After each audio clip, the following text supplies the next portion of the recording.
you and I.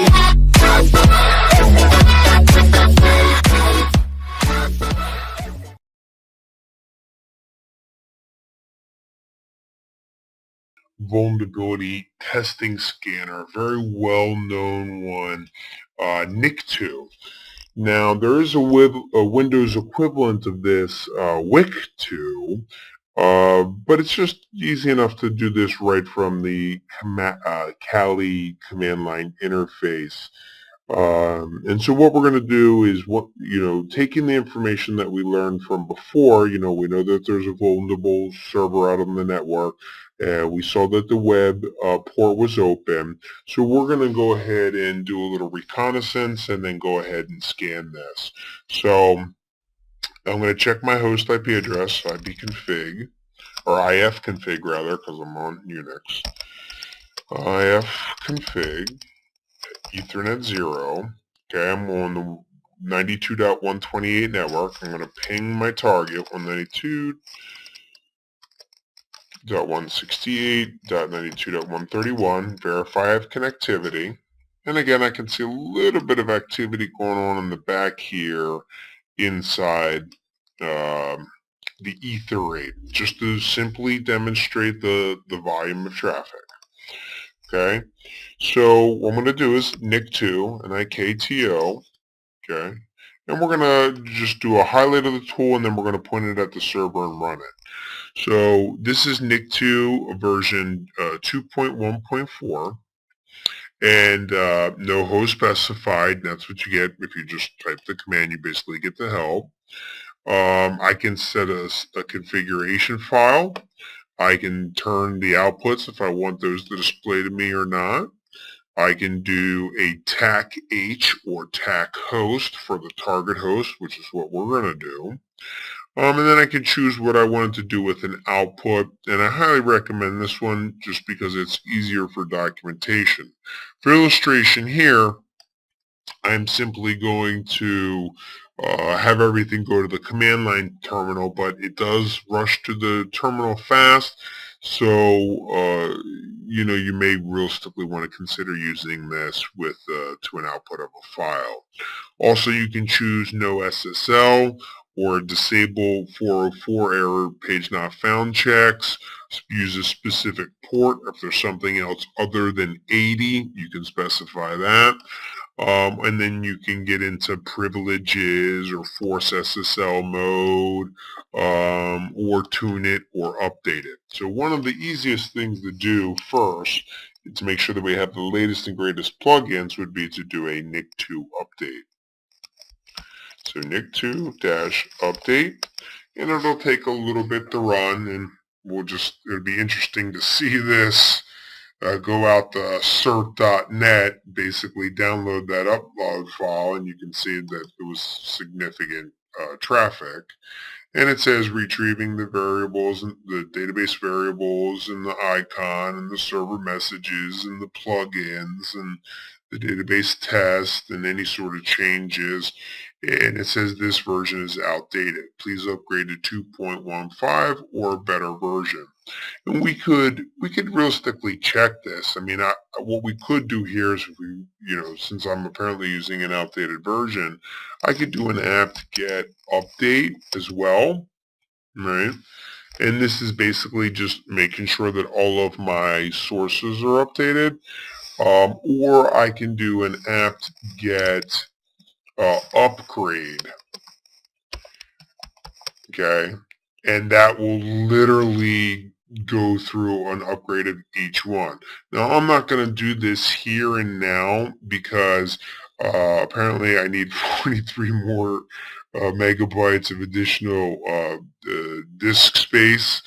I'm sorry, I'm going to get 978 megabytes of archives, and so I'm going to fill this up. So you do get a summary: 612 upgraded, 0 newly installed, 0 to remove, and 44 not upgraded. So you get a little summary at the end of your update.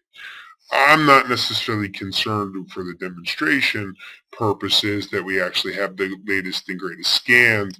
I'm more concerned about the syntax of the command. But I just wanted you to know you should update the tool before you run it on a live host. So I wanted to walk you through that just slightly. So we're going to clear the screen and then basically scan. So it's NIKTO-H for host, and then we're going to point it at a particular server. So let's do it to our server, http://192.168.92.131. Now, I could have chose the DNS name or the DNS name of the server here, but it's just as easy, and you should be completely fluent with doing it both ways. If you don't get anything with the domain name resolution, you can take domain name resolution out of the equation.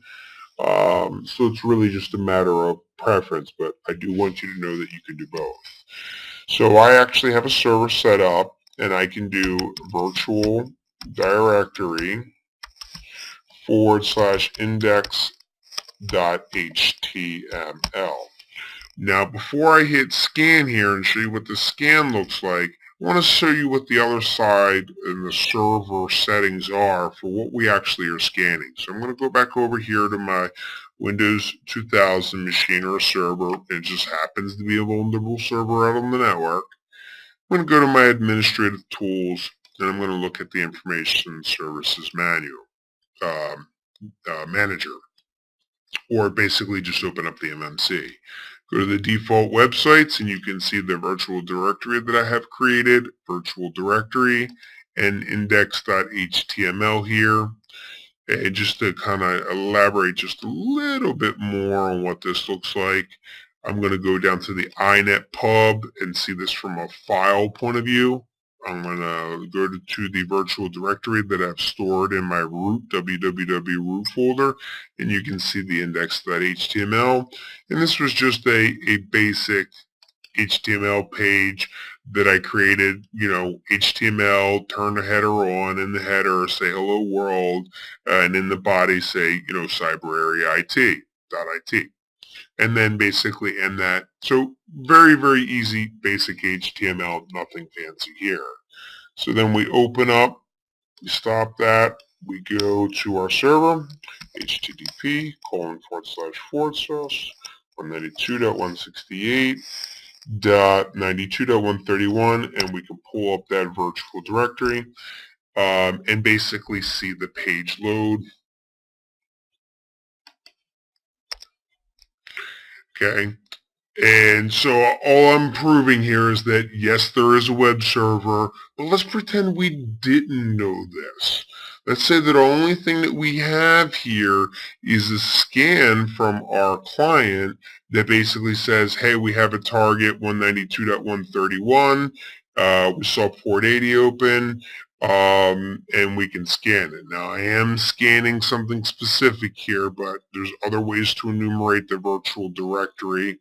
And frankly, I don't even have to put the virtual directory information there, but I just want to show you that you can, okay? So if I switch over to Ether8 real quick, you can see a whole lot of traffic going right back and forth. I mean, the screen is all red. So this is a whole bunch of HTTP traffic, as the color-coded label on the left illustrates. And when this is done running, the red will go bye-bye. So we're going to let this run, and we'll continue as soon as it's finished.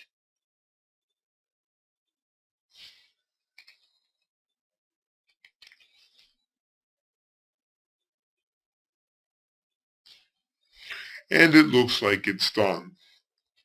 So we can tell that it's done because the red, which is HTTP traffic, is basically going down in Ether8. So we'll go back over and we'll get a summary here in the Nikto results, one host tested. That's great. And since this is a completely vulnerable server from the beginning, there's the command that we ran. There's the version, our target IP, or the host name, the specific port, which is the default, which is 80, but again, we could have changed that, the start time of the scan, and the end time at the bottom. So it confirms that it's a Windows box. It actually fingerprints the operating system. This is IIS 5.0, which at that point, if I found this on a real network, I would probably get up and do a happy dance because realistically, all of these should have been upgraded by now. There's no CGI directories, at least that are set. IIS appears to be outdated, NT40 or the like, so they're kind enough to tell us that it's outdated. Thank you. Retrieve the MS author via the header. Okay, we qualify what that means, and you could just go to Google and basically search for these terms and see what you get back. Retrieve the dev header, which is an authoring and versioning component. Allowed HTTP methods, trace, get, head, delete, put, etc., etc. It found open source vulnerability database 5646 HTTP method allow header delete may allow clients to remove files on the web server. Okay. And you can basically go through these one at a time. So head, delete, put, move, okay? And I would go through these one by one, especially anything that has, a vulnerability database reference. And it doesn't matter if it's an open source vulnerability database or if it's what I would consider more the conventional common vulnerabilities and exposure CVE references to the vulnerabilities. Nonetheless, it gives you the information on what you can go research to actually quantify if these are actual true vulnerabilities, which in this case more than likely is, or are these realistically false positives. And in some cases will actually tell us, make sure that you actually have these patches installed. Well, considering that I built a server years and years ago, and I use it for, demonstrating vulnerabilities, I can ensure you that these are not installed. But we get pretty good information, everything from cross-site scripting to specific vulnerability database information. And in some cases, you can actually link right to the Microsoft TechNet security bulletins and,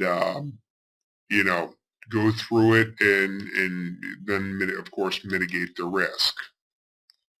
So that's the overview of the Nikto web application pen testing scanner. Always keep your signatures up to date, latest and greatest. And then also, I'll finish this with showing that we can take off the virtual directory, and then I can realistically just take all of this and output it to a file by changing my command slightly and putting a double greater than at the end of it, which means redirect and append to a file. And we'll call this, Nikto scan today's date, which would be month. You don't want to add spaces in here. It would be month, day, year, and then case number, so I'll just put, CCCC for case number.txt. And then again, you could just let that run, and sure enough, you can see it running in the background. Simultaneously, we're not going to let that finish, but just to prove to you that there is stuff in the file, you can go ahead and look at that, and there's your documentation that you would use. And all I did was basically you could do realistically interrogate this file. You could do a less, a more, a head, a tail, open it up with a specific file editor. Either way, that's where your information is, which just happens to be stored because I didn't use a file path in the directory that you're currently working out of. So I hope you enjoyed the video. That's a Nikto scan, at least the overview of it. Find a vulnerable server on your own home network and get some practice with actually, one, doing the scans against the target, but also researching the actual vulnerabilities and determining how to fix them and patch them. So I want you always to be able to work offensively and defensively. In this case, we would just have to apply a bunch of patches and really get the system up to date, or actually upgrade to a new operating system. But that's basically the overview. So again, don't forget to work offensively and defensively. My name's Leo Dreger. Don't forget to check us out on the social networks.